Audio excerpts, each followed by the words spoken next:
आप जानते हैं कि प्रोग्राम के बाद मैं काफ़ी लोगों से बातें करता हूँ। दिन भर में कॉल्स आते हैं, दोपहर में कॉल्स आते हैं, और उसके माध्यम से मैं बहुत लोगों से बातें करता हूँ। कुछ लोग वॉइस क्लिप भेजते हैं, कुछ लोग जो है अपना लिखित में टेक्स्ट मैसेज या व्हाट्सएप पे राइटिंग मैसेज भेजते हैं, मैसेंजर पे भेजते हैं, टेलीग्राम के ऐप पे भेजते हैं, बहुत सारे जगह से। और उसमें बहुत सारे लोगों को मैं काउंसलिंग करता हूँ, बातें सुनता हूँ, और कुछ बातें जब सुनता हूँ तो फिर पता चलता है कि दुनिया भर में क्या चल रहा है, और जिसके चलते फिर बातें भी समझ में आती है कि मसीह जगत में क्या चल रहा है, मसीह जगत में क्या चल रहा है।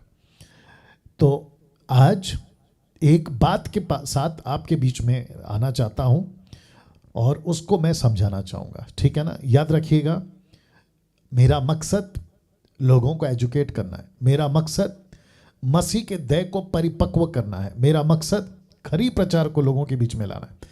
किसी पास्टर को, किसी मैन ऑफ गॉड को, किसी सेवक को, किसी मिनिस्ट्री को, किसी डिनोमिनेशन को, नेशनल या इंटरनेशनल, किसी भी तरीके से उसको नीचे लाना, अपमान करना, पर्सनल अटैक करना। आप जानते हैं मेरे किसी भी वीडियो में आपको किसी भी सेवक का नाम या फोटो डालकर मैं उनको कुछ कह रहा हूँ उल्टा सीधा, अनाप शनाप, जैसे कुछ लोग करते हैं मेरे फोटो के साथ, कोई फर्क नहीं पड़ता, प्रभु न्याय करेगा, ठीक है ना, प्रभु देखेगा।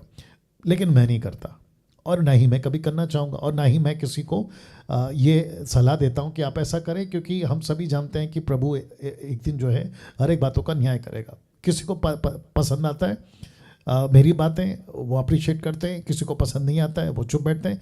लेकिन कुछ लोग ऐसे हैं, जैसे मैंने बीच में बोला था, कि उनको कोई कीड़ा काटता है, और जिसके चलते ऐसा होता है कि वो लोग मेरी फ़ोटो डालते हैं, खुद का फ़ोटो डालते हैं, अलग बात है कि फेमस होना चाहते हैं, और जिसके चलते जो है अनाप शनाप सोशल मीडिया पे बकते रहते हैं। लेकिन उनको ये एहसास नहीं होता है कि ठोकरें कितने लोगों को लगेगी। याद रखो, लूका 17:1 लिखा है, हाय उस पर जिसके कारण ठोकर आती है।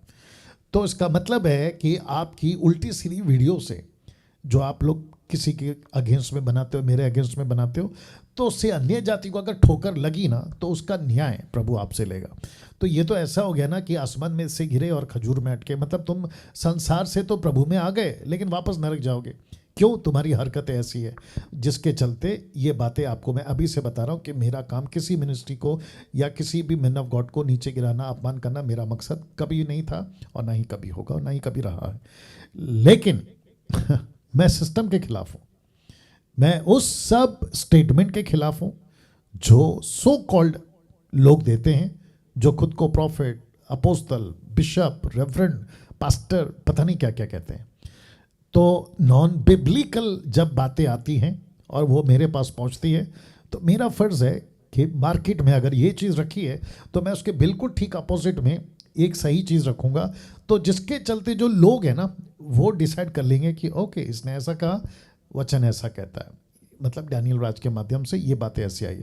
उस मकसद के साथ आपके बीच में ये बातों को रख रहा हूँ। वो क्या है, आइए बताता हूँ।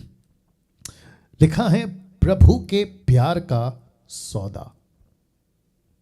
वाह वापस कहता हूं, ये आंकड़ा है, प्रभु के प्यार का सौदा। आप जितने भी अभी लाइव हैं, 300 प्लस जो भी आप लोग देख रहे हैं, आप सभी को बताता चलूं कि इस मुद्दे पे अभी ये जो लिखा है ना, मैं उसके ऊपर बात कर रहा हूं, तो पूरा रख दे रहा हूं। प्रभु के प्यार का सौदा हो रहा है आजकल, मैं इसके ऊपर आ रहा हूं, ठीक है ना। अब आप सोच रहे होंगे कि पास्टर डैनियल आप ये क्या कहने की कोशिश कर रहे हैं। मुझे जब कॉल्स आते हैं और मैं जब लोगों को सुनता हूं, तो ऐसी ऐसी बातें मेरे कानों में पड़ती हैं, प्रभु के बच्चों के द्वारा, दास दासियों के द्वारा, है ना, जवानों के द्वारा, पुरुष और स्त्री के द्वारा। तो एक कॉन्सेप्ट मसीह के जगत में, मसीह समाज में आजकल चल रहा है। वो क्या है? कहते हैं आप सब अगर प्रभु से प्यार करते हैं, जितने भी लोग हैं जो प्रभु से प्यार करते हैं, चर्च में पास्टर अपने कहते हैं कि अपने हाथ उठाओ। तो ऑब्वियस है, सीधी बात है कि हम सब प्रभु से प्यार करते हैं। तो वो क्या कहते हैं कि अगर आप प्रभु से प्यार करते हैं ना, तो आप प्रभु के लिए दोगे। हम चर्च बिल्डिंग खरीद रहे हैं, चर्च की ज़मीन खरीद रहे हैं, उसके ऊपर हम चर्च बनाना चाहते हैं, 3 दिन की कन्वेंशन करना चाहते हैं, कोई मीटिंग करना चाहते हैं, XYZ या कोई चीज़ को लाना चाहते हैं चर्च में, वो चाहे कुर्सी हो, साउंड हो, चटाई हो, कुछ भी हो, तो कहते हैं कि कितने लोग प्रभु से प्यार करते हैं, तो कलीसिया पूरी हाथ उठाती है, और कलीसिया तो हाथ उठाएगी ना, क्योंकि प्रभु से प्यार करती है। बट उसके बाद लगता है सौदा। जी हाँ, आपने बिल्कुल ठीक सुना, प्रभु के प्यार का सौदा। फिर कहते हैं कि अगर आप प्रभु से प्यार करते हैं तो आप दोगे।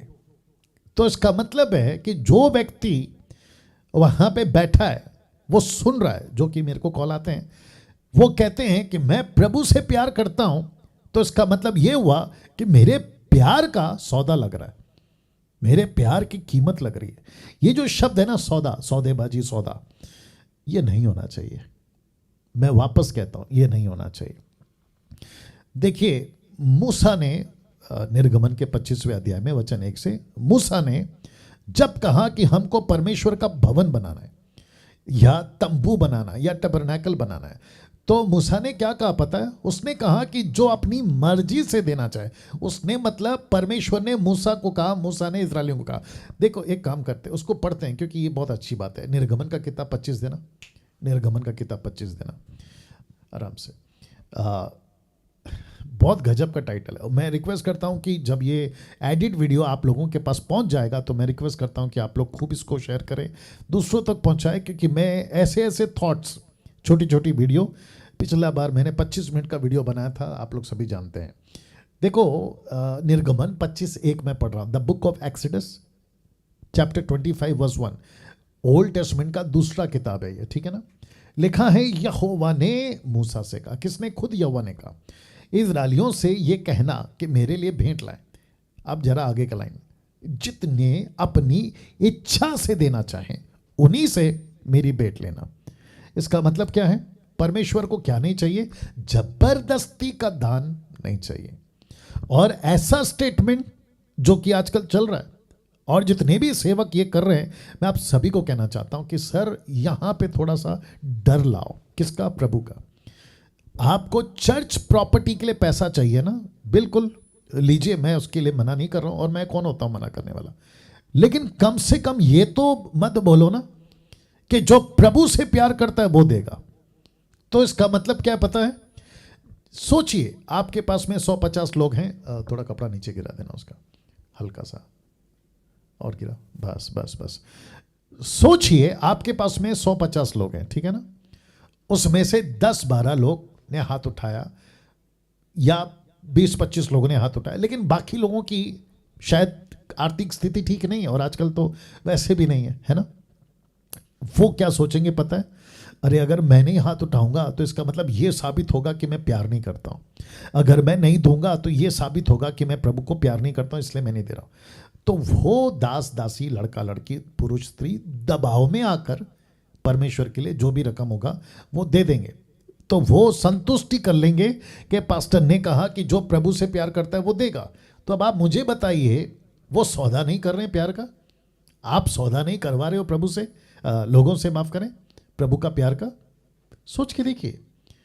मैं वापस कहता हूं, मैं किसी मिनिस्ट्री को, पास्टर को, किसी को नीचे नहीं गिरा रहा हूं, बट ये क्यों चल रहा है? आप लोग क्यों कर रहे हो ऐसा?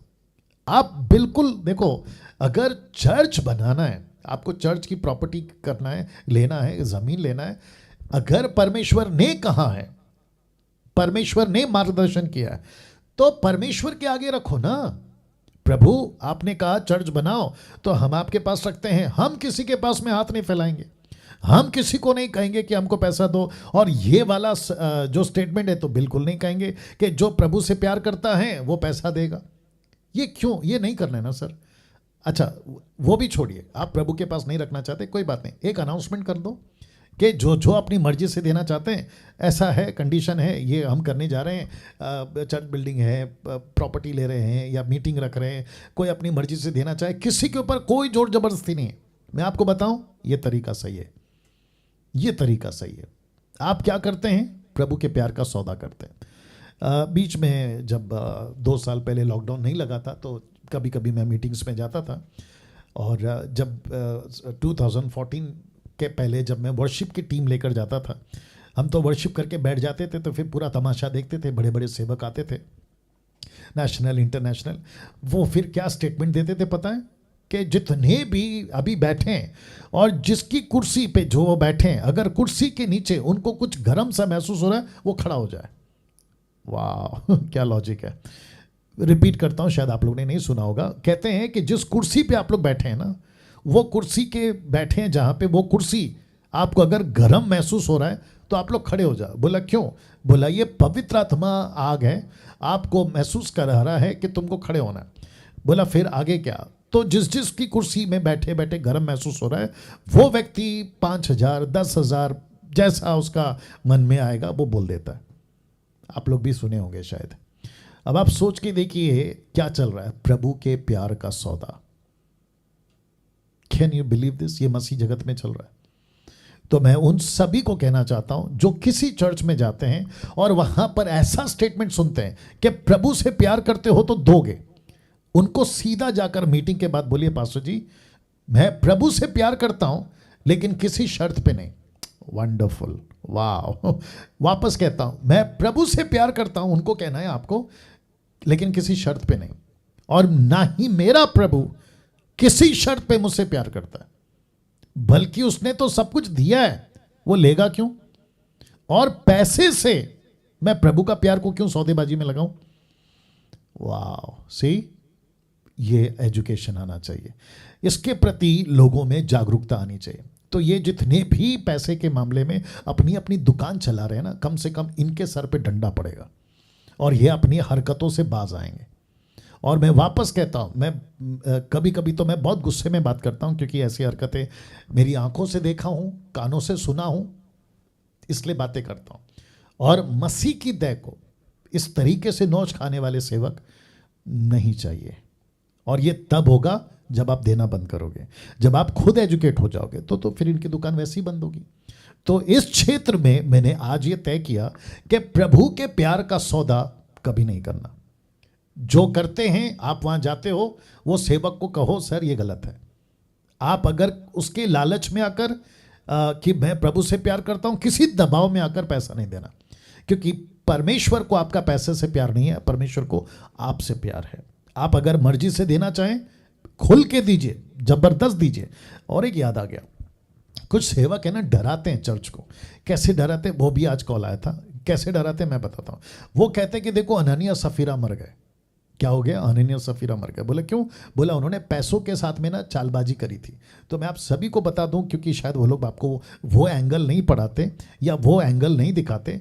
पतरस ने उनके ऊपर जो कहा ना कि तुमने ये क्या किया, पवित्र आत्मा से झूठ बोला, अभी तू मर गया, तेरी पत्नी मर गई, वो कौन सा एंगल है पता है? पैसे के एंगल नहीं है, वो झूठ बोला वो एंगल है, लालच किया वो एंगल है, पतरस से छुपा के रखा वो एंगल है। पतरस ने कभी नहीं पूछा कि प्रॉपर्टी इतने में बिकी तो इतना पैसा कहाँ है। नहीं नहीं नहीं नहीं नहीं। अगर 1 लाख में बिकी, उसने 50,000 दिया, तो उसने ये नहीं पूछा कि बाकी 50,000 क्यों नहीं दे रहा। उस पर मौत नहीं हुई है। उसने ये कहा, पतरस ने, कि भाई तेरी प्रॉपर्टी है, पैसा तेरा है, तेरी मर्जी है, तू जितना ठहराना चाहता है उतना दे, लेकिन तू झूठ क्यों कह रहा है कि इतने में बिकी, बाकी पैसा तूने छुपा लिया।